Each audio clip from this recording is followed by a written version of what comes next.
Love, light, and blessings. Shamanic Awak Priestess here.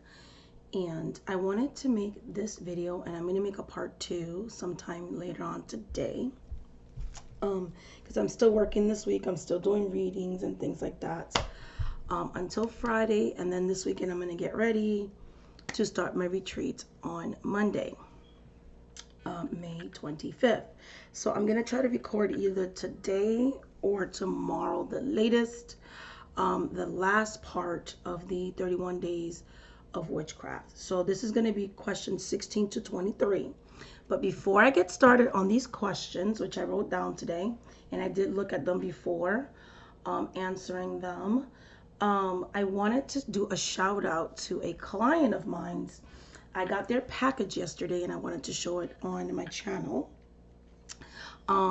So sometimes when I do workings or readings or anything like that for clients, outside of paying me, they get so excited they give me gifts and stuff. It's why I've been showing, the gifts and stuff that my clients have been giving me. And this person, same thing. I didn't ask them if I could reveal their name or not, so I'm just going to share what they got me, but I'm not going to say who they are. They know who they are. So they gave me rose water. So I know they listen to the things I say on my channel because I talk a lot about how I give rose water as offerings to several of my loas and Orisha spirits and ancestral spirits as well. This one is from the Lebanese kitchen, Cocortas rose water. So beautiful. I love rose water. So definitely going to be using this for offerings for several of my spirits. They also got me organic dried agramonia. I use agrimony very heavily in my practice. So super excited to use this. I use this both for medicinal reasons and magical reasons. So some of the medicinal practices uses. Anti-inflammatory herb use also for diarrheal, hemorrhagic, and urinary problems. Okay. So it's good for bowel, liver, kidney, or gastrointestinal difficulties. Also used for varicose veins and inflammation of the mouth. And again, I also use this for healing purposes as well as magical. So I do like to make my own teas and so on and so forth. So I'm going to be using that agdamonia as well for several things. So thank you so much for that. This is all from the same person. And last but not least, I know that they listen to my channel because again, I was talking about how I needed more agdamonia. They got me that. How I use rose water, and they got me my favorite incense. Blessed International Handmade Incense Sticks of frankincense and myrrh. So thank you so much for this gift. I could not do this video without saying a thank you. You guys, my subscribers, my clients, you guys are the best in the whole wide world. Thank you for all your love, all your support, all these beautiful gifts that are still trickling in for Mother's Day, birthday, and just thank you gifts. Thank you so much. I have another client that actually sent me a tip, like they sent me money because I do have a Cash App outside of PayPal, and they send me money to just thank me for some work that I've done, like a tip, just out of the blue. So I want to thank that person for that as well, and so glad that you are loving the results of your spell work and ritual and things like that. It was wonderful working with you, and so glad you got your results after trying so many other root workers and not getting the results you wanted. You found me, and yay. I'm drinking my morning coffee. It is early in the morning here. I'm going to download this video when I get a chance because I'm recording before I start any of my readings today. Because like I said, I have a full day today and tomorrow. And then Saturday and Sunday, I'm going to be getting ready to start my spiritual retreat and things like that. And I also have a birthday this weekend, so family birthday celebration, things like that. Thank you for everyone who sent well wishes when I mentioned on my last video that we had a loss in the family. I'm still every day dealing with that. Your guys' readings and spiritual workings and things like that have been really good, keeping me in balance. I've been doing work for myself, on myself as well. I love what I do, so it helps not to distract so much, but to keep me busy. and not, you know, go into like a depression and things like that. So I'm the type of person that when I'm going through difficult times, I tend to work a lot more. It just helps me, because then I feel like I'm doing something, and it's a coping thing for me too. So I just wanted to throw that out there. Everybody deals with loss and mourning in different ways. Um, so question 16. Oh, and I'm also going to be answering your guys' questions. And when I come back from the retreat, catching up on my favorite channels, videos, and things like that. So sorry if I haven't really been commenting on any of you guys' videos. I just been working so that I can, you know, celebrate a birthday this weekend and don't have to work this weekend, and then be able to go on that week retreat and things like that. And then on the first, things will be back to normal again. But I am scheduling for June 1st reading, so you can book now so that you can guarantee that first week when I come back, you have a spot on my schedule. Okay, now 31 days of witchcraft, question 16 to 23. Question 16. Do you prefer to do spell work during the day or night? So one thing about me, a lot of people tend to do a lot of work in the nighttime because they follow like the moon cycle, so on and so forth. Or sometimes I've noticed people do because the sun, so the god energy, or the moon, the goddess energy, things like that. I'm going to be perfectly honest. Most people that I've been mentored by, with the exception of one person, never really heavily follow the moon cycles. In my family, we don't either. As a matter of fact, I have an adverse reaction to full moons and new moons. I even did a video about how to cope with the new moon. I don't like to do things on the moon cycles like that. I don't have like moon cycle apps and, oh, it's going to be a full moon, so I'm going to do this, that, and the other. Astrology is not a big part of my practice either. Like, I have knowledge of it, but it's like, it isn't a big part of my practice. So astrological correspondence stuff and my spiritual work, moon cycles, they don't mean anything to me in that way. Like, I know to a lot of people that's a big foundation. It's not to me. And so I do workings on both things. What I work with is, and I teach this to my students. I'm not going to get too much into detail what this means. If you're interested in that, I'll have more classes in 2021, and I can teach you that, but I'm not going to get so into it on this video. I work with power hours. Okay, that's one of the first things I teach my students. For those that have been through my classes, and I've done like 3 classes already. So anyway, so power hours, always work with those, and days of the weeks. Not like Mondays for this, Tuesdays for that. No, days of the weeks, as there are certain spirits that you can only approach on a certain time of the week.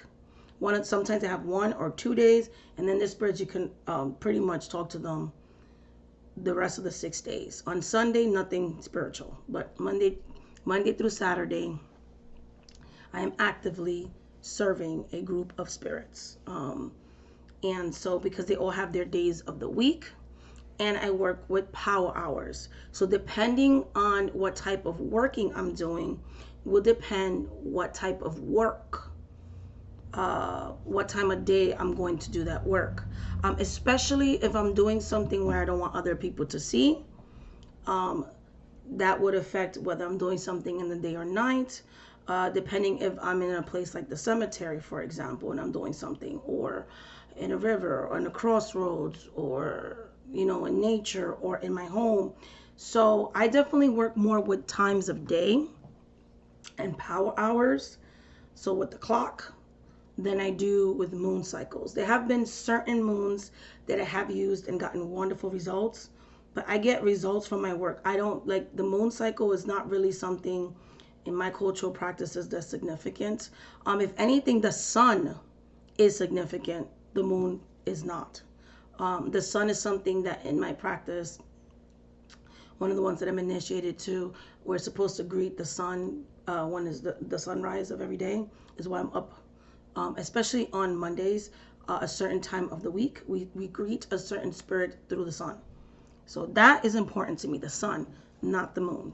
As like I said, I avoid moon. I avoid doing big things in the moon. I have a completely adverse reaction to the moon. So that energy does not resonate with me. Again, I do days of the week because they correspond with spirits. Sabbats, I don't do either. I do fetes and feast days. So my spirits actually have days once a year where each and every one of them are venerated, and those are the things that I do instead of sabbats and esbats and moon cycles. I don't follow any of those things, okay? Number 17, do you always cast a circle when working magic? No, absolutely not. I do not cast a circle at all. I do not call in the corners. I don't do any of those things.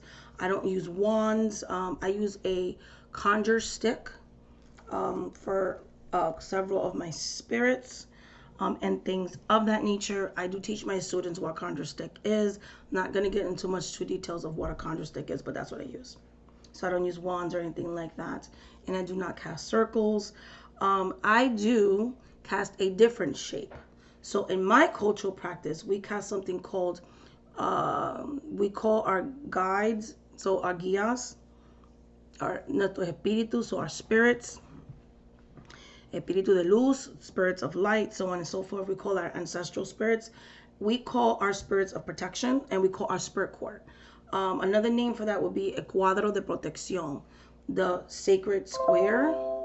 The sacred square. So it's not a circle for us. For us, I cast a square, pretty much.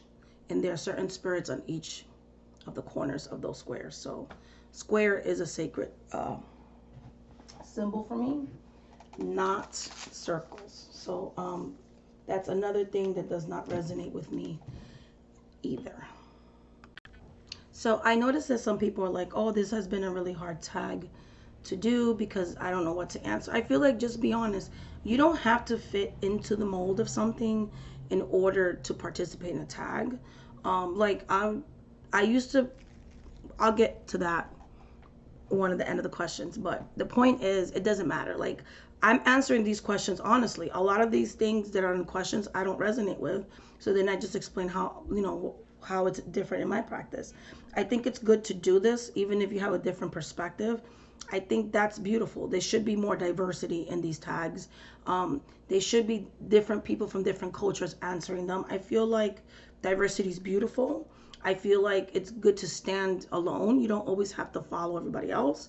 So don't be afraid to do this tag if you feel like, oh, some of the answers, it's not what everybody else says. There's nothing wrong with that, There's nothing wrong with being different. There's nothing wrong with having different cultural practices than the ones you see all the time, or whatever the case may be, or your own unique practice, and so on and so forth. I think that is a beautiful thing. Just wanted to say that.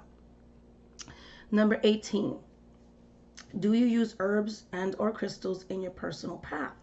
So yes, I do. So as you can see, like, one of my clients send me agremonia. So I'll use herbs for medicinal purposes and for spiritual reasons. So in my spiritual workings and things like that, not just candle work, but in my hoodoo lamps, when I'm creating a pouch, like a mojo bag or anything like that, when I'm creating incense blends, when I'm creating magical floor sweeps, or when I'm creating floor washes or spiritual baths. So herbs are very, very huge in my practice because, practicing conjure, it's root work. You know what I mean? In voodoo, Haitian voodoo, herbs are very important. Roots are very important. Earth, nature things are very important. In Santeria, same thing. So a lot of the practices in my Taino shamanism practices, same thing. Like, herbs are very important. So I use that. It's the foundation, other than the Bible and some of my paths and the deities themselves. Roots are important. So if I could define myself as one word, it would be root worker. Somebody who works the roots, basically, is what a root worker is. And that's so me. So definitely use a lot of herbs. I work consistently with over 100 and something herbs, different herbs. I have a huge herb collection and I use them a lot. Like, I only get as much as I know I'm going to use and things like that. So yes, I work with a lot of herbs. I did a tour of my room and showed, like, I work with a lot of herbs, curios, all that stuff, as much as I work with candles. Crystals, I don't use in any type of magic. I don't use them really for offerings for spirits. I know people do that. They're not part of my working altars or shrines to the spirits. I do use them in my reading altar because I like them, and I started connecting with them when I discovered YouTube about, I want to say 5 years ago, 4 years ago, 5 years ago. And I started seeing people working with crystals. Crystals are not something I grew up with. Herbs are. Like I said, with moon cycles and new moon and full moon and all that kind of stuff, I didn't really grow up with that either from my mother and my other mentors that I've had and the initiations that I've done. Moons are not significant in my practices or anything like that, but the sun is. And I've talked about that because we believe the sun is a symbol for God and all that kind of stuff. Anyways, so yeah. So when it comes to crystals, I just started working with them maybe 4 or 5 years ago, and things like that when I did some exploration in New Age.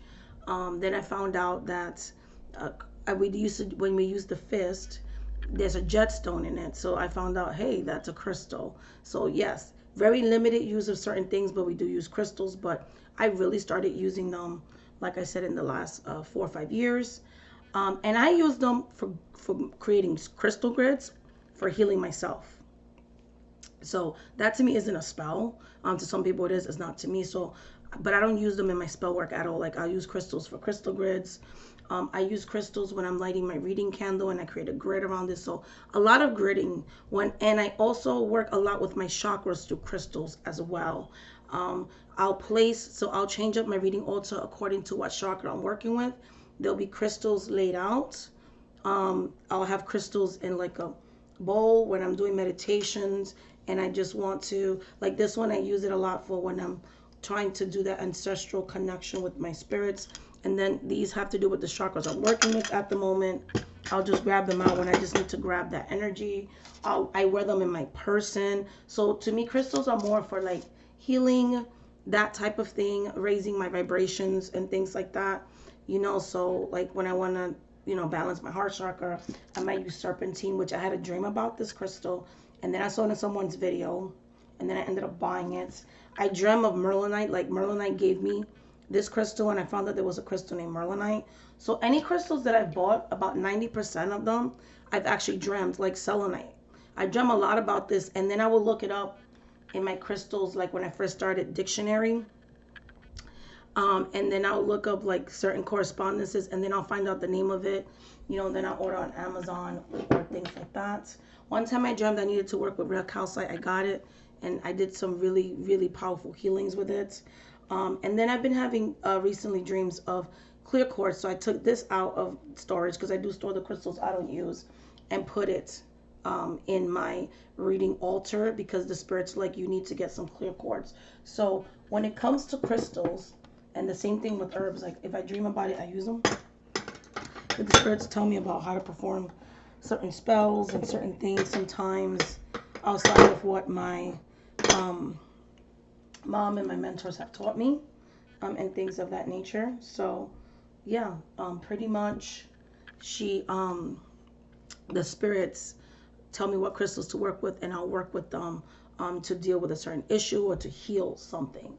So yeah, so crystals are more of a healing personal practice type of situation.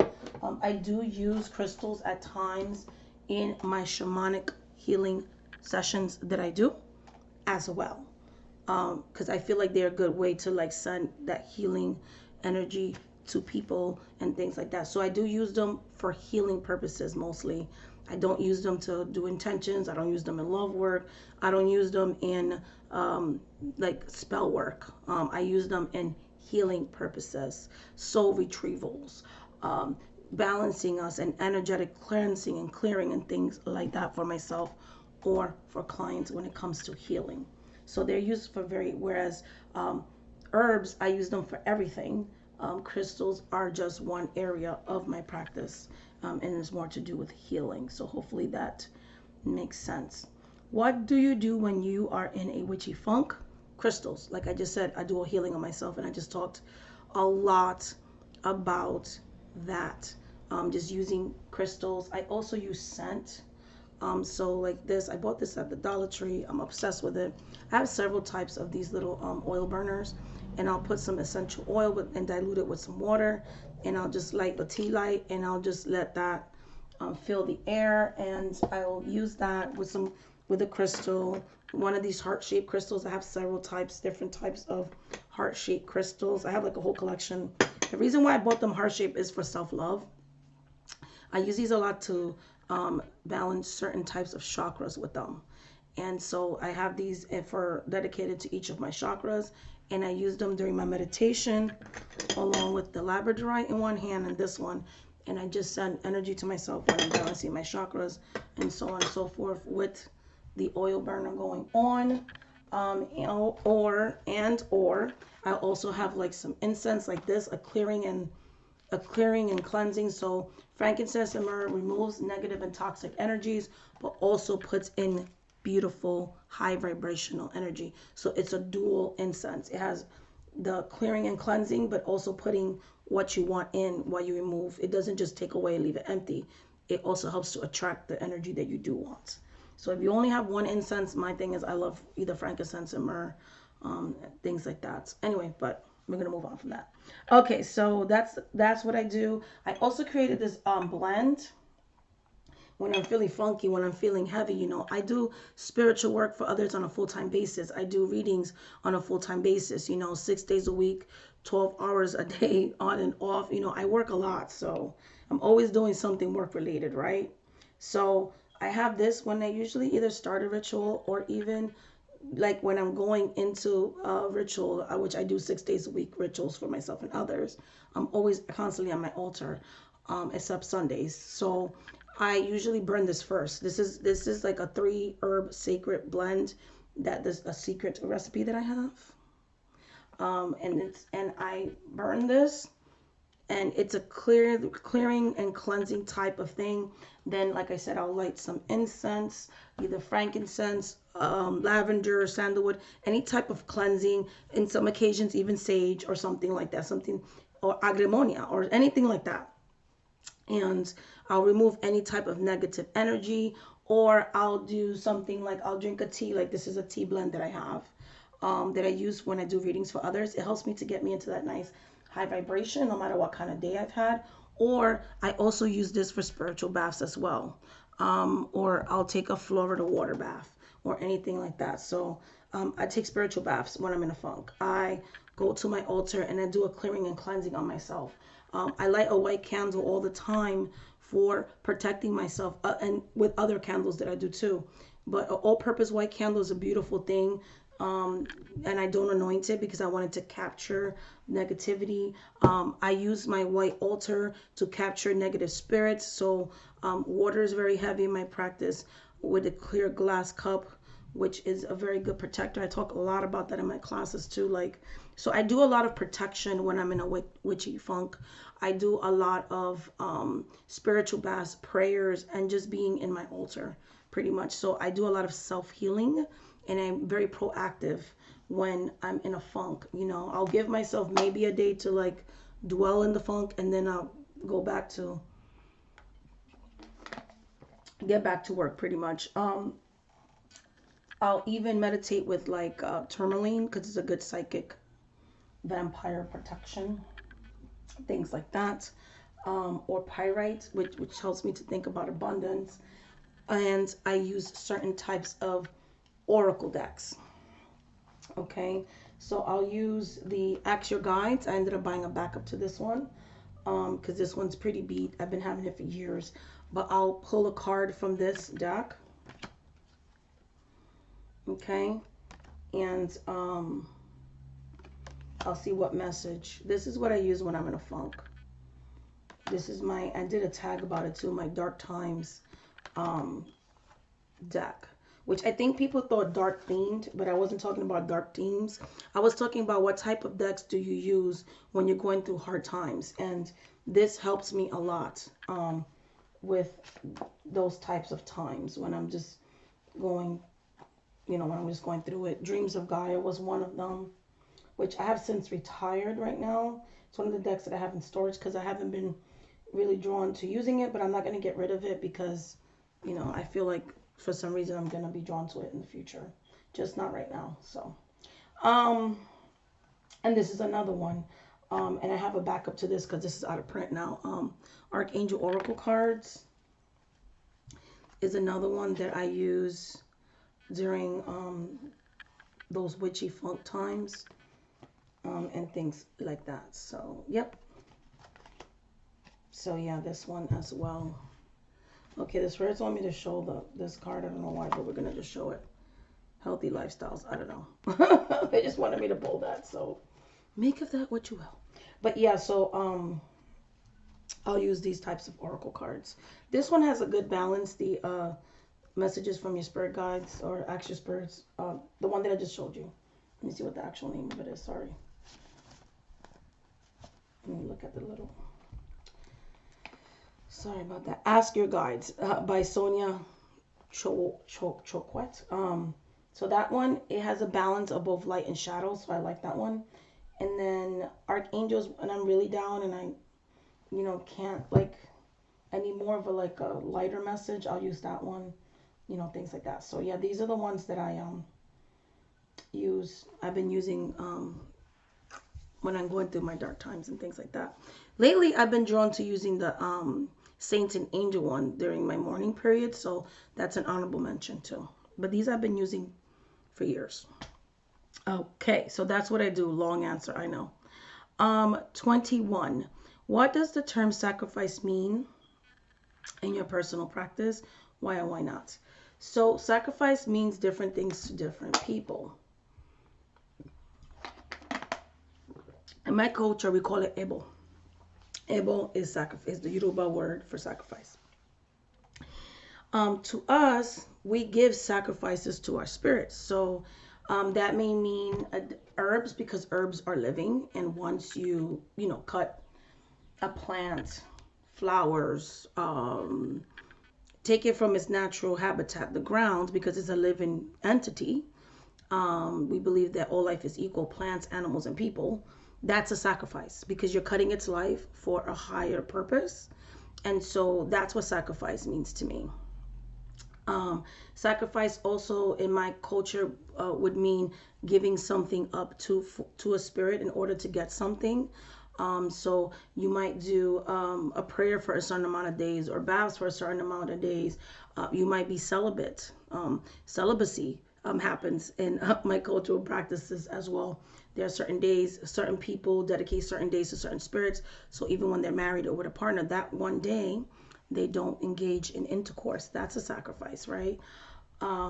Sacrificing also, we offer food to spirits. So no matter how you look at it, if you eat meat, an animal gave up its life for you to eat. So giving them meat as an offering is a sacrifice.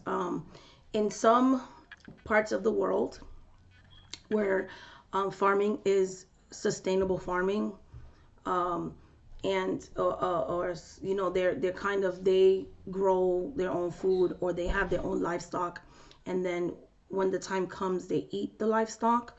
In our culture, that's considered a sacrifice too. You took an animal's life instead of buying it from a supermarket and getting it from a slaughterhouse.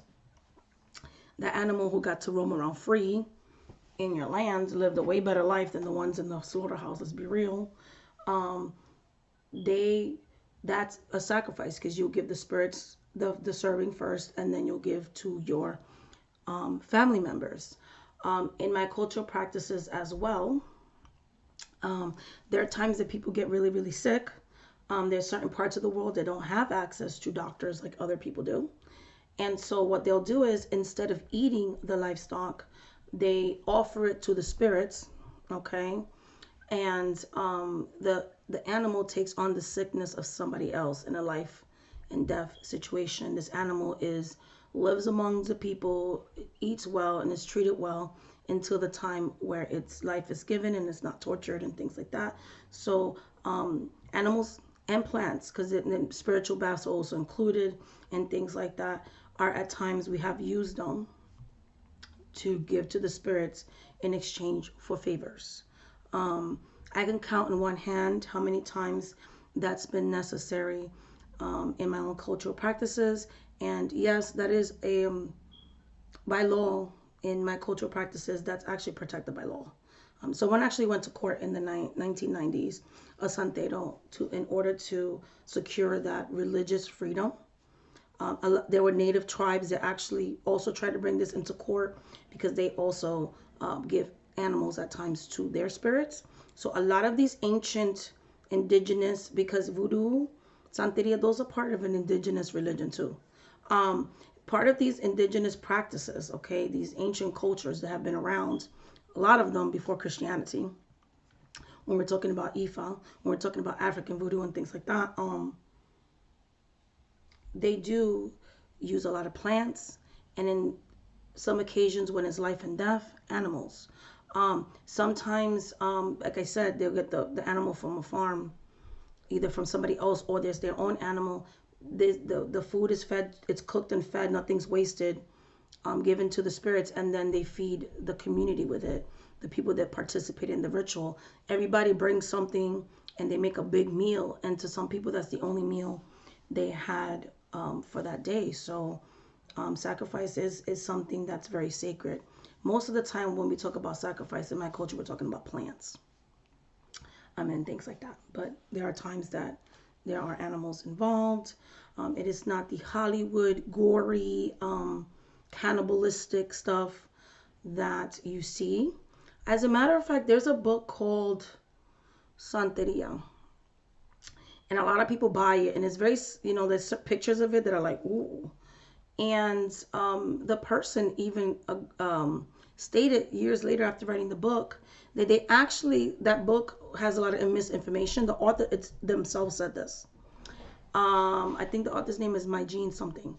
And they later ended up getting initiated into Santeria because they found out that the people they interviewed were giving them false information because Santeria is such a close tradition. And they were writing it from an outside perspective. It's why I always say, be careful what you read, because there are people, especially when they're writing it outside the culture, they will literally try to scare you or give you misinformation because they don't want to share their practices with you, and things of that nature, because it's such a close tradition. So be careful what you read out there on Google and books, because a lot of it is misinformation. There's some good information, but I've looked through it a lot, and there's a lot of misinformation. So pretty much tread with caution, and things like that. So yeah. So they like, oh, you'll have people that do documentaries, and then they'll have people like off camera like, oh, I did that because I just wanted to scare the person. So they'll make the ritual scarier than what it is. Now, I'm not saying there's not people that do some malicious things, but most people don't. It's more of a healing thing, okay? All right, so moving on with that. I think that's enough with the sacrifice now. 22. Is ancestor worship part of your personal practice? Well, why not? I don't worship anything but God. So we believe in one God. In some paths, neither male or female. God just is source, and things of that nature. So, so ancestors are honored, venerated, respected, and they're the elders that give us advice. They were there before us. So that's why I made that video. Orishas aren't God and goddesses, and I also talked about Loas, because we consider them ancestral spirits, inherited spirits. Some of them were never alive, so some of them will be more of angel-like, if you want to compare it to spirits, and some are more like saints. Saints were people that were alive, that ascended to a certain stature, and they have certain things that they reign over, and people petition them. Same thing with the Orishas and Loas. Some were living, some were never alive, so they're either more like an angel, or in some cases, more like a saint. That's why you see a lot of either angels being synchronized with angels or being synchronized with saints. But they're not God and goddesses because there's one supreme being.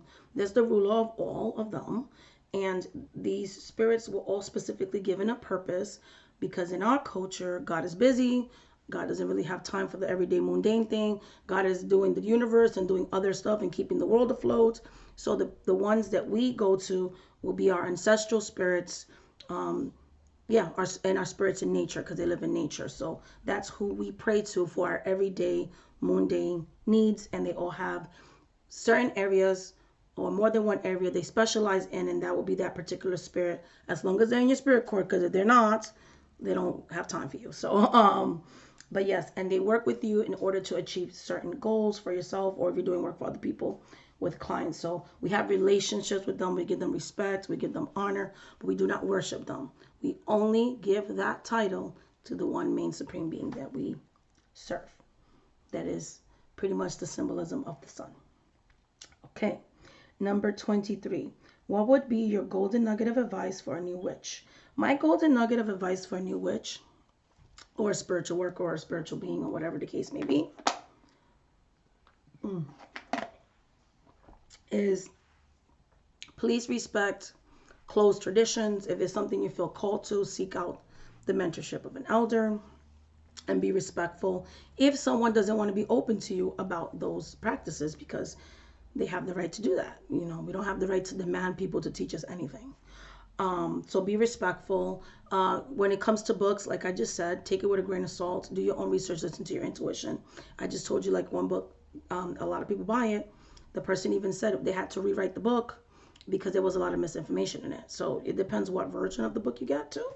So be careful what you read, because a lot of times those books are written by archaeologists or people outside practices, or they observe the ritual and they write a book about it, but they're not really people that are practicing. A lot of people that are practicing don't, or they'll give you some information but not all, because they're sworn to secrecy with most of the stuff. So, you know, tread lightly. This is why I have done and still doing a lot of classes and things throughout this year, because of that reason.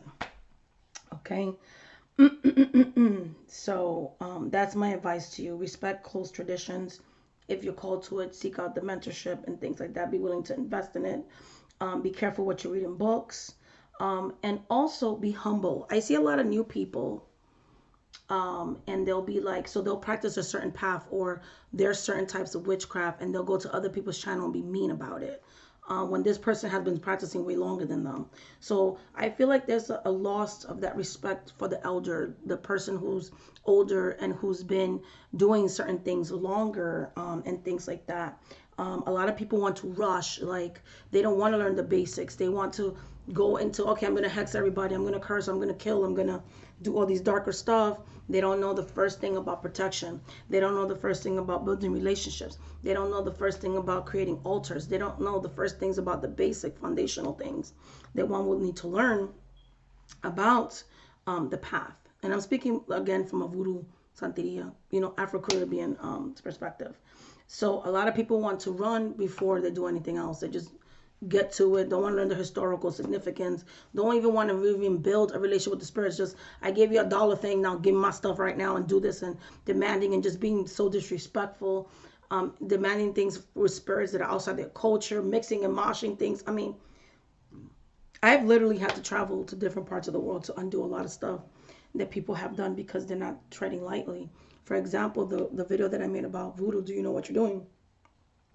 The girl who thought she was conjuring up Papa Legba and she died. You know what I mean? Because she was doing darker things. She literally had a puppet that she made to do, like to harm somebody, to curse somebody. Cursing is dangerous because when you're trying to curse somebody, there's no light there. Okay, there's no Legba there. There's no light there. You're literally calling the darkness in. You're calling those malicious spirits. They're like mercenaries and tranquil spirits, spirits that going to go to the highest bidder, and they literally live and feed on chaos, destruction, and harm. And if you don't know how to use those type of spirits, because those you use, it's not a I'm going to have you in my house every single day type of thing. You're not even supposed to invoke those things into your home, especially if you have children, which I read in one article she does. It could have literally killed her child, okay? These spirits will take your life because that's what they want to do. They literally thrive on these things. These are angry, just very,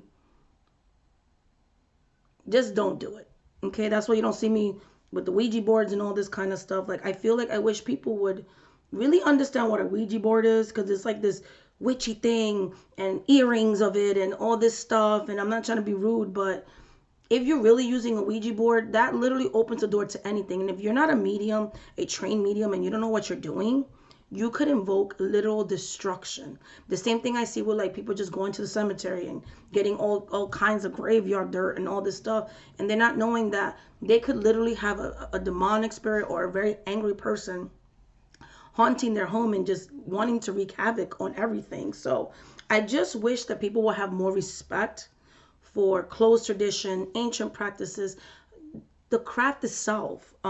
There's beautiful things about the craft, but there's also dangers in the craft if you don't know what the bleep bleep you're doing. And this could cause you or the people around you their very life. So that's my advice to you. It's better to start off small, to do your research, to get your right teachers, however you're going to go about it. Make sure that what you're reading is accurate information. Who is the author of this book? Research them and see. Because it's just important to learn the foundations. Too many people just want to get into things that maybe have taken somebody 25 years to master. They want to do it all in one day. I notice that a lot. And so, yeah, that's pretty much this video. So that's questions 16 to 23. Much love, much light, much blessings. Thank you so much for watching this video. Oh, another thing I wanted to mention with the last question. I've learned that I don't have to fit my practice into everybody else's. So when I was using the word witch, I was doing it for all the wrong reasons, because I was like, I want to fit into that community, even though a lot of things that people call themselves witch for, I doesn't resonate with me. And I realized, even though I do practice witchcraft and witchy things, the foundation of my practice is Afro-Caribbean. So I feel like, you know, me calling myself a voodoo sant or root worker resonates more with me. And that kind of more explains my practice. So that's what I am. I don't have to use that title, even though there are things that are witchy about my practice. It's okay to have a different title and practice the craft. You don't have to label yourself a witch, pretty much, because my practices are more religious based. You don't have to work with God and goddesses to necessarily practice witchcraft. You can use saints, you can use loas, orishas, depending on what your cultural practices are, folk saints, anything like that. So I just wanted to say that. Okay, much love, much light, much blessings. Thank you so much for watching this video, and until the next video, guys, bye.